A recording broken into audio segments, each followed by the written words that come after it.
오늘 우리가 읽을 세 번째 말씀은 사무엘상 7장 10절에서 12절입니다.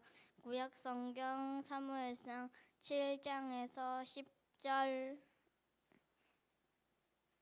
7장에서 10절부터 12절입니다.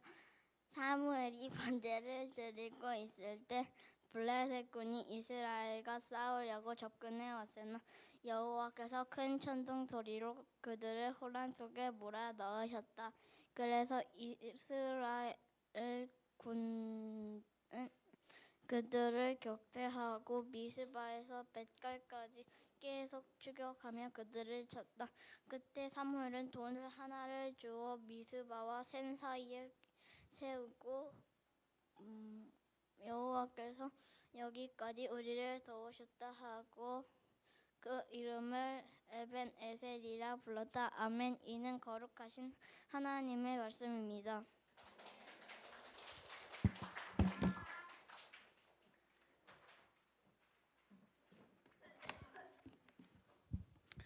네, 잘했습니다. 네, 시윤이가 날로 키가 쑥쑥 커지는 것 같아요. 기대하기는 시윤이가 저만큼 키가 크기를 기다리고 있겠습니다. 네, 금방 커, 금방 커. 자, 오늘 말씀은요, 2023년 우리 6월 둘째 주 그리고 오순절 후 세 번째 주 말씀인데요. 우리 성도님들을 환영하고 축복합니다. 오늘 말씀의 제목은요, 기억장치가 필요합니다입니다. 한번 따라해 볼까요? 기억장치가 필요합니다. 네, 말씀 시작하기 전에 한번 우리 질문을 한번 드려보도록 할게요. 여러분들에게는 흉터가 있습니까? 몸에 흉터가 있습니까? 흉터가 있어요? 누가 흉터가 있어요? 누가 흉터가 있어요? 노엘이 어디에 흉터가 있어요? 다리 왜? 몰라요. 네. 또 누가 흉터가 있어요? 민건이 있어요? 흉터가 어디 있어요? 다리에? 종아리에? 왜 있어요? 몰라요? 우리 시윤이 흉터가 있어요? 어디? 거기 흉터 왜 났어요? 넘어져서 어떤 상황에 넘어졌는지 잘 기억이 나죠? 네. 또 흉터가 있는 분? 네. 어디? 또 문다솔 이마에 흉터가 있어요. 왜요? 그렇게 말하면 안 되지. 더 극적으로 얘기를 해야지. 네. 그 뭐예요? 그 지하판에 걸어가다가 엎어졌는데 돌에 빡 찍혀서 이마를 꼬맸죠. 네. 또 건희 형아, 어디에 흉터가 있습니까? 거기에 흉터가 왜 있습니까? 유리가 박혔어요? 제가요? 저 때문에? 아빠 때문에 유리가 박혔어요? 네, 저 처음 듣는 소리인데 이따 확인해 볼게요. 네, 혹시 우리 한재구 집사님도 몸에 흉터가 있으십니까? 어디? 네, 네, 네, 네, 네. 네.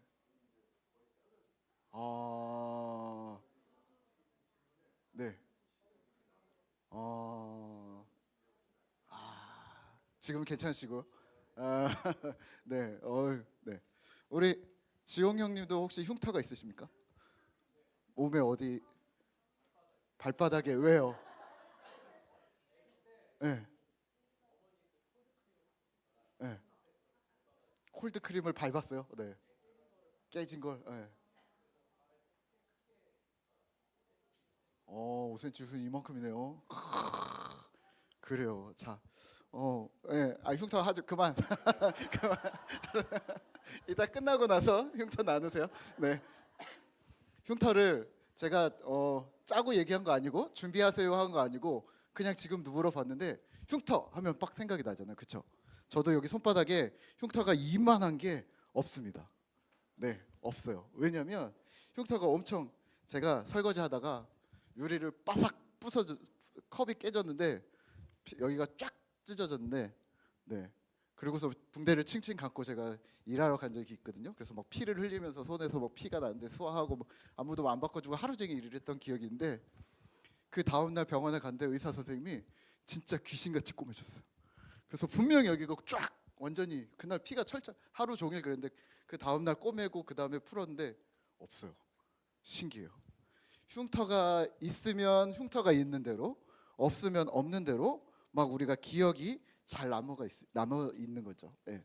이게 뭐냐면요, 우리에게 기억입니다. 사실은 흉터뿐만이 아니라 물건을 볼 때도 생각나는 사람이 있습니다. 저희가 한 달에 한 번씩 성찬을 하잖아요. 저는 성찬식을 할 때마다 여러분들에게도 또 다른 기억이 있겠지만 저는 두 가지가 기억이 납니다.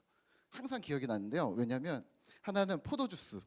예, 우리가 포도주를 먹지 않고 포도주스를 먹잖아요. 근데 포도주스는 제 스승인 목사님이 지금 미국에 계신데 항상 포도주스를 드셨어요. 뭐 드실래요? 그럼 포도주스. 뭐 드실래요? 포도주스. 맨날 그러셔서 그분이 제가 기억이 나고요. 두 번째는 제가 신앙에 대해서 정말 많이 고민을 할 때 그때 세례를 받고 처음 성찬을 하게 됐는데 성찬을 한 2번, 3번 정도 지나면서 그때 고민을 많이 할 텐데요. 성경 말씀에 이런 말씀이 있었어요. 죄를 지닌 채로 성찬에 참여하면 안 된다. 그 성경 말씀 때문에 제가 성찬을 저 성찬 오늘 못 하겠어요 하고서 거부를 했거든요. 그랬더니 교회가 저희 교회만한 조그만 교회였는데요. 예배 끝나고 다들 와가지고 무슨 일 있었어? 무슨 일 있었어? 왜 그래? 왜 그래? 왜 그래? 그래서 제가 아주 곤혹스러웠던 내 안에 있는 죄를 말할 거기도 그렇고 그래서 이런 생각을 했습니다. 성찬을 할 때마다 고민이 있는 사람이 있을 수도 있겠다. 그리고 성찬이 우리 영혼에 참 중요한 의식일 수 있겠다. 왜냐하면 나를 다시 한번 돌아보는 계기가 될 수 있기 때문에 이런 생각들을 좀 하게 되었습니다. 질문을 다시 한번 드릴까요? 여러분들에게는 그렇다면 내 몸에 대한 기억뿐만 아니라 하나님에 대한 기억은 어떤 기억들이 남아 있습니까? 오늘 우리가 읽은 성경에서는요, 아주 큰 사건이 있었습니다. 그리고 그것을 기억하기 위해서 미스바라는 지역과 센이라는 지역 중간쯤에 돌을 세웠습니다. 그리고 이것을 에벤에셀이라고 불렀습니다. 한번 따라해 볼까요? 에벤에셀. 많이 들어봤죠? 에벤에셀. 그렇죠. 에벤에셀 뜻이 무엇일까요? 하나님께서 여기까지 우리를 도우셨다. 네, 좋은 말이에요. 그렇죠? 잘 기억하시면 좋을 것 같아요. 자, 오늘 이스라엘 사람들에게 무슨 일이 있었을까요? 이스라엘은요, 우리가 지지난주 계속 살펴보고 있는 것처럼 하나님의 언약궤를 블레셋에 빼앗겼다가 다시 되찾았습니다. 그리고 블레셋 사람들의 테스트가 있었지만 하나님은 언약궤를 이스라엘 땅으로 바르게 되돌려 놓으셨습니다. 그리고 어디에 있었냐면 20년간 아비나답의 집이라는 곳에 언약궤가 보존되어져 있었습니다.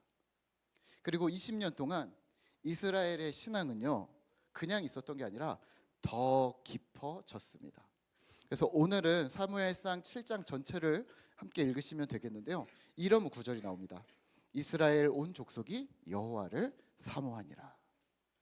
20년 동안 하나님의 궤를 돌아온 다음에 그냥 갑자기 미스바에 모여서 기도를 한 게 아니라 20년이 지났고 20년 동안 하나님에 대한 신앙이 깊어졌고 신앙이 깊어진 이스라엘 온 족속이 여호와를 사모하게 된 그 시점에 사무엘이 선포합니다. 오늘 가지고 계신 성경 3절 4절 우리 함께 같이 읽어볼까요?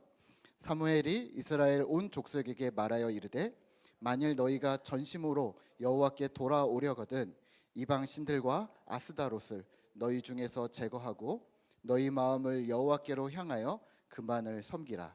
그리하면 너희를 블레셋 사람의 손에서 건져내시리라. 아멘. 전심으로 여호와께 돌아오겠는가? 그렇다면 우상을 제거하고 마음을 하나님께로 향하고 주님만 섬기라.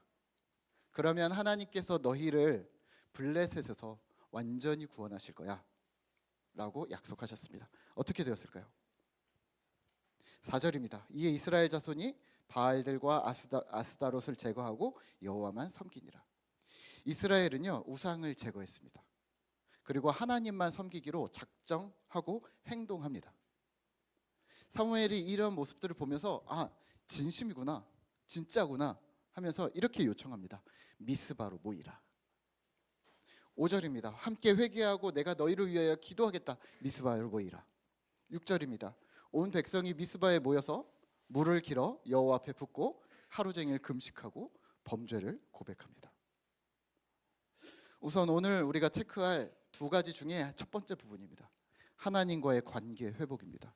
따라해 볼까요? 하나님과의 관계 회복. 네. 누구랑요? 하나님과. 하나님과의 관계 회복은 어떻게 할 수 있을까요? 네, 전심으로 하는 회개입니다.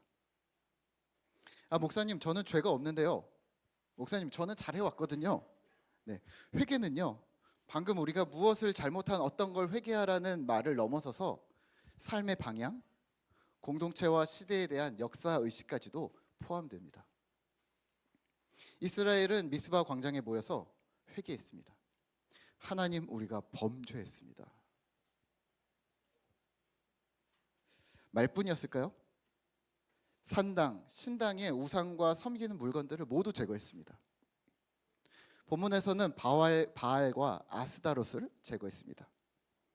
그리고 그냥 제거한 게 끝이 아니라 그에 따른 퇴폐 행위들, 퇴폐적인 제의의식과 인신제사, 사람을 제물로 바치는 어떤 그런 것들, 또 그로 인해서 파생되었던 악한 행동들과 매매하는 것들을 모두 제거했습니다. 일상을 돌이켰다는 말입니다. 하나님과의 관계 회복은 종교 행위를 잘하는 것이 아니라 우상과 관련된 모든 삶의 방식을 벗어나 하나님께 초점을 맞출 때 가능한 것입니다. 자, 그러면 우상은 뭘까요? 우상은 뭘까요? 우리에게 있는 우상은 무엇일까요? 다른 신? 오늘 2024년을 살아가는 우리에게 그러면 우상은 무엇일까요? 네. 네. 지난 수요일 교리 공부를 하면서요. 네. 10계명을 공부하고 있었는데 이번에 10번째 계명을 우리가 마쳤는데요. 10번째 계명이 뭔지 아세요? 10계명의 10번째 계명? 네. 내 이웃의 집을 탐내지 말지니라. 소율이 문답에서는요, 이 의미를 더욱 확장합니다. 혹시 탐심이 있지 않은가? 혹은 남들과 비교하고 있지 않은가? 나의 소비 습관은 어떠한지? 시간은 어떻게 사용하는지? 하나님께서 주신 것을 정당하고 바르게 합법적으로 사용하라고 명령합니다. 왜냐하면 우리 삶의 주인이 하나님이시기 때문입니다. 그런데 우리는요, 나의 재물이 내 것이라고 생각합니다. 내가 원할 때 소비하려고 합니다. 또 다른 사람과 비교합니다. 또 비교하면서 자랑하거나 교만해야 합니다. 반대로 비교하면서 부족하다고 느끼면 분노하거나 우울해합니다. 나의 감정과 상황을 좌지우지하는 것이 하나님이 아닌 다른 것이라면 그건 회개할 일입니다. 또 하나님보다 내가 더 주인공이라면 그것도 회개할 제목입니다. 본문의 이스라엘은요, 하나님을 떠나지 않았습니다. 사무엘상 첫 장부터 시작해서 이스라엘은요, 하나님을 떠나지 않았습니다. 이들의 문제는 하나님과 우상을 동시에 섬겼다는 겁니다. 괜찮을 거야. 우리는 현실을 살아가잖아. 입술과 마음은 하나님을 섬겨요 라고 말합니다. 하지만 삶의 방식, 감정, 생각은 세상 방식을 따릅니다. 동시에 두 가지 신을 섬길 수 있다고 생각했던 것이 패착입니다. 아니 목사님, 우리는 그래도 세상에 살지 않습니까? 회사도 가지 말고 이웃도 만나지 말고 교회만 오라는 말입니까? 라고 질문하실 수도 있겠죠? 아닙니다. 지금 우리는 삶의 방식에 대해서 얘기하고 있습니다. 교회에 와서 무언가를 하는 것은요, 종교 형식인 거죠. 제의 형식인 거죠. 진짜 우리의 신앙은요, 일상에서, 삶에서 하나님만을 섬기고 있는가? 그것이 관건입니다. 주일에는 교회에 와서 예배합니다. 하지만 다른 날 월화수목금토 또 예배를 드리는 지금 이 시간에도 혹시 내 마음과 내 생각을 옥죄는 그것이 어쩌면 내 삶의 주인일 수도 있다는 말입니다. 성경에서는 그러한 것이 바로 예배하는 행위라고 얘기합니다.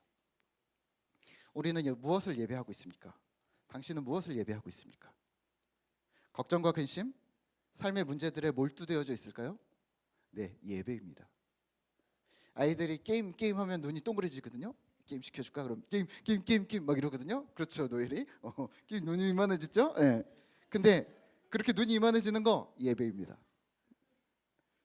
남녀간의 연애, 또 저 사람만 생각하고 궁금해하고 어떻게 하면 잘 보일까 고민하고 사랑하는 거, 네, 하나님보다 더 심할 수도 있지만, 네, 그것도 예배입니다. 자녀를 예배할 수도 있습니다. 명예를, 재물을 예배할 수도 있습니다. 하나님보다 더 커진 마음이 있다면, 하나님만큼 중요한 것이 생겼다면 그건 예배하고 있는 겁니다. 그래서 오늘 우리는 회개해야 합니다. 이 연약함, 이 비참함을 회개해야 하는 것이죠. 요엘서 2장 13절에 요엘 선지자는 이렇게 말합니다. 너희는 옷을 찢지 말고 마음을 찢고 너희 하나님 여호와께로 돌아올지니라. 옷을 찢는 건 뭐예요? 이런 예배 형식이에요. 겉으로 보이는. 하지만 형식이 아니라 진심으로, 전심으로 자비하신 하나님 앞에서 우리의 비참함과 연약함을 내어놓고 마음을 찢고 있는가? 진심으로, 전심으로 회개하고 주님께 우리의 시선을 고정해야 합니다. 이것이 하나님만 섬기는 것입니다. 동시에 무엇은 없습니다. 오직 하나님 한 분 섬기기를 예배하셔야 합니다.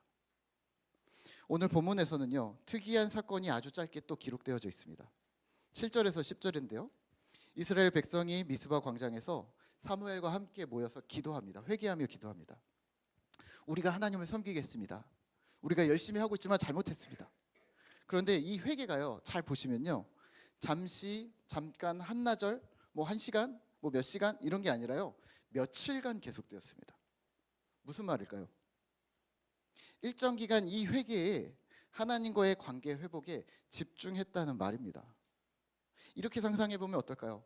남자들은 회사를 가야 돼. 그래서 회사를 가고 아이들 밥도 차려줘야 되니까 엄마들도 집에 잠깐 갔다가 또 아이들은 학교도 가고, 그리고 해야 할 일을 마치면 이 광장으로 다시 모여드는 겁니다. 이거를 일주일 내내 한다고 생각을 해보세요. 회사 갔다가 교회로 다시 와. 집에 가서 밥 차려주고 다시 집에 와. 학교 갔다가 다시 집에 와. 다시 교회 와. 그러면서 계속 오늘 하루를 또 반추하고 또 반추하고 하나님을 섬기겠다고 각오하고 다시 회개하고, 하나님 내가 그렇게 결심했는데 또 나가서 그러고 살았네요. 다시 결심하고, 그리고 다시 와서 다시 회개하고, 부흥 운동이 시작되었던 것이죠. 우리는 그냥 회개, 미스바 회개 이렇게 생각하시지만 아니요, 부흥 운동이 이들의 삶에서 시작되었던 겁니다. 이 소식을 들은 블레셋은요, 전쟁을 일으킵니다. 백성들이 두려워합니다. 우리가 지금 부흥 운동이 일어났는데 전쟁이 일어난데 사무엘에게 기도를 부탁합니다. 사무엘 사사님, 우리를 위해 기도해 주십시오. 우리를 블레셋 사람들의 손에서 구원해 주십시오. 어떻게 됐을까요? 기적적으로 하나님께서 응답하셨고, 큰 우레, 벼락과 번개가 쳐서 기적적인 방법으로 어떻게 이루겠는지는 잘 모릅니다. 하지만 벼락과 번개로 블레셋은 패배했습니다. 하지만 본문에서는요, 자세한 전투 기록보다는 이후에 이들의 행동에 더 초점을 맞추고 있습니다. 가지고 계신 성경 있으시면 12절을 우리 함께 같이 읽을까요? 12절입니다. 사무엘이 돌을 취하여 미스바와 센 사이에 세워 이르되 여호와께서 여기까지 우리를 도우셨다 하고 그 이름을 에벤에셀이라 하니라. 아멘. 사무엘이요, 요만한 돌을 집어다가 이렇게 놓고 이 이야기를 하는 게 아니라요, 이만한 큰 돌을 세웁니다. 한 고인돌 정도 생각하시면 될 것 같습니다. 그런데 이 돌이 에벤에셀이야. 하나님께서 우리를 여기까지 지켜주셨어. 그리고 그 지역도 에벤에셀이라 그때부터 불리게 됩니다. 그러니까 블레셋과 전투를 한 지역 이름이 에벤에셀인데 이름이 동일할 뿐이고요. 여기에서의 에벤에셀은 무슨 뜻이라고요? 따라해 봅시다. 여호와께서 여기까지 우리를 도우셨다. 하나님께서 여기까지 우리를 도우셨다라고 돌을 칭하여 이야기합니다. 오늘 체크할 두 번째 부분입니다. 기억장치입니다. 에벤에셀의 이 돌은 기억장치였습니다.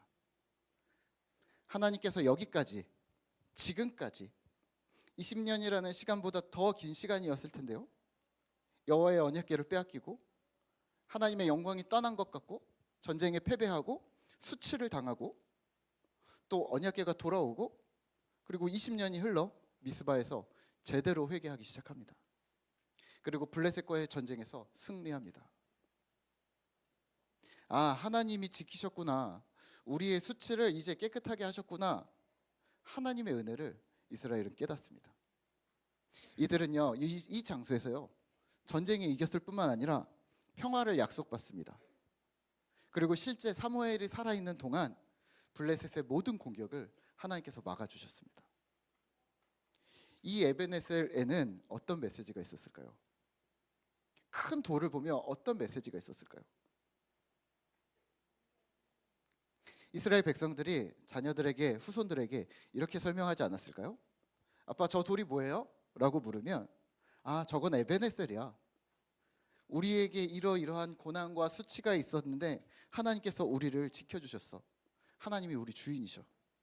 마치 우리 몸에 상처가 있는 것처럼, 우리 각각에게 어떠한 기억이 있는 것처럼, 이게 뭐예요? 라고 묻는 사람에게 이건 이거야 라고 아주 빠르게, 바르게, 금방 얘기할 수 있는 것, 근데 그게 하나님이었던 거죠.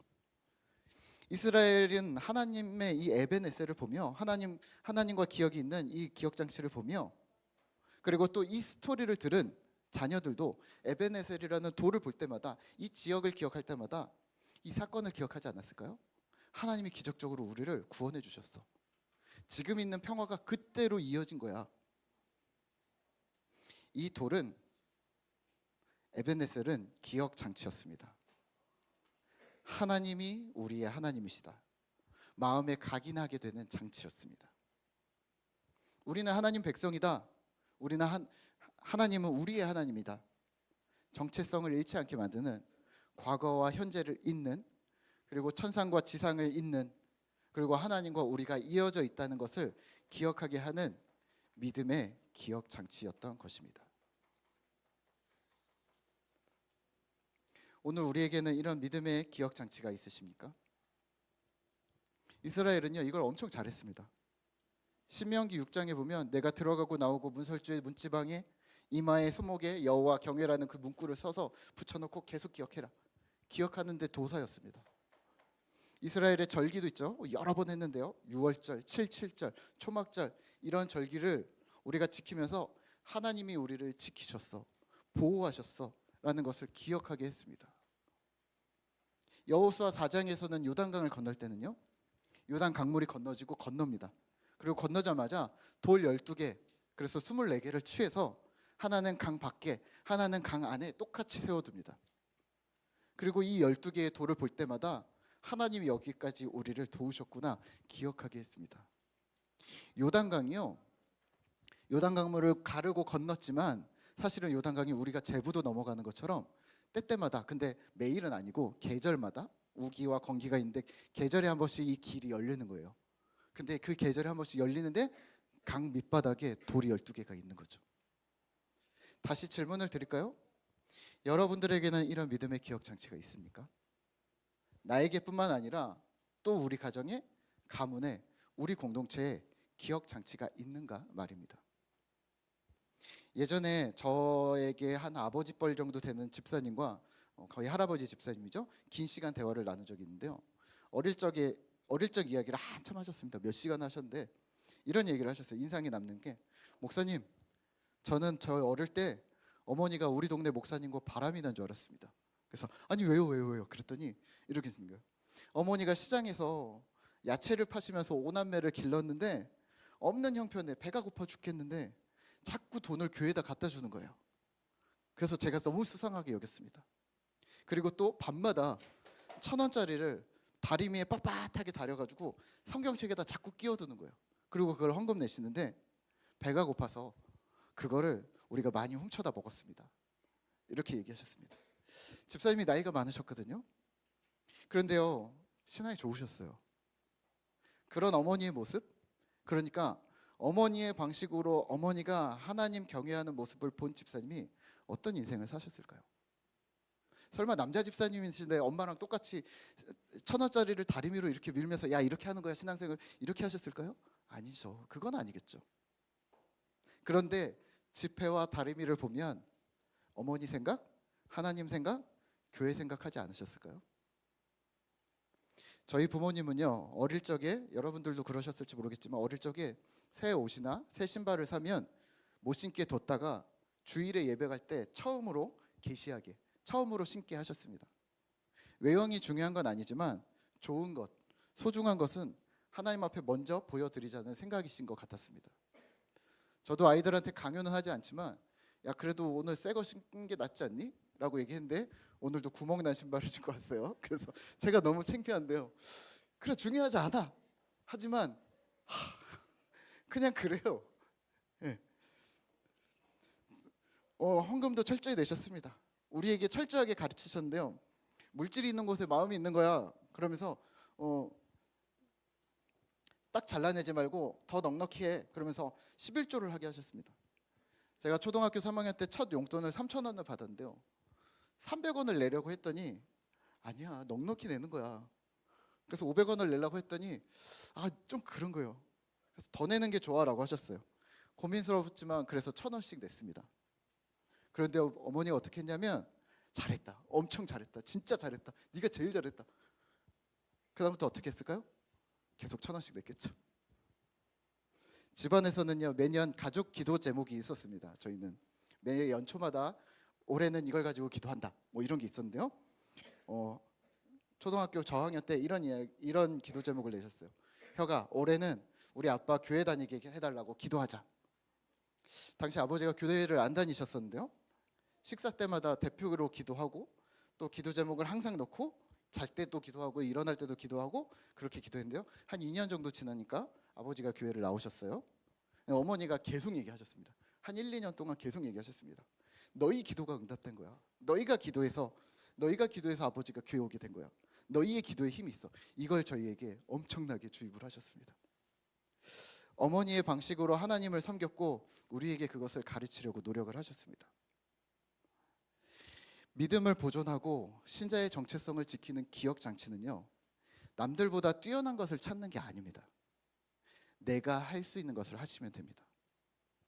다른 사람에게 나 이거 한다? 이렇게 한다? 라고 자랑할 것을 찾는 게 아니라 내가 마땅히 하나님 앞에서 할 수 있는 일들을 하는 것입니다.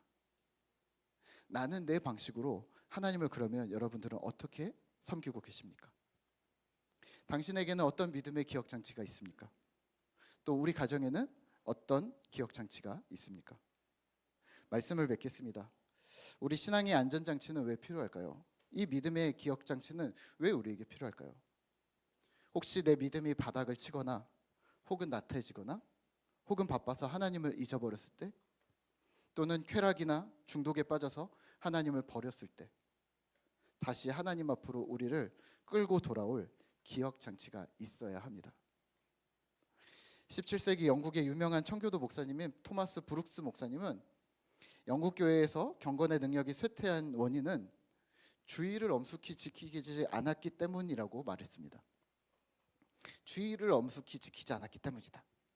이게 주의 성수를 안 했다는 말일까요? 아니요. 하나님 경외의 지표가 우리의 삶에서 없어졌다는 얘기를 하고 있는 겁니다. 더 이상 나에게도 다음 세대에도 신앙을 전수할 믿음의 기억 장치가 작동하지 않았다는 말입니다.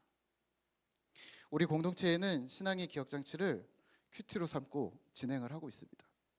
저희 어른들도 큐티를 하고 있고 10분 묵상을 하고 있지만 우리 아이들도 각자의 큐티 책을 가지고서 매일 큐티를 노력을 하고 있습니다. 제일 부탁드리는 거는 일주일에 2번이나 3번만 해도 된다는 이야기를 계속하고 있습니다. 이걸 어떻게 매일 해요? 매일 하실 수 있으면 하는데 괜찮습니다. 하나님의 말씀이 우리의 삶에 계속 작동하고 있음을 우리가 확인하는 것이죠. 이러한 우리 공동체의 믿음의 기억 장치가 하나씩 숨어 있다는 것을 기억하시면서 우리 개인의 삶에도 또 우리의 인생에도 믿음의 기억 장치를 만드셔야 합니다. 우리의 상처를 보면 지난날의 기억을 술술 얘기할 수 있는 것처럼 2024년을 살아가는 나만의, 우리 가족만의, 우리 꿈터 공동체만의 기억 장치가 더 많아지기를, 그래서 진심으로 우리의 삶에서 하나님을 경외하는 신자 되시기를 기도하겠습니다. 우리 이 시간에는요, 내게 허락하신 시련을 통해 우리 함께 찬양하고 우리 같이 기도하겠습니다.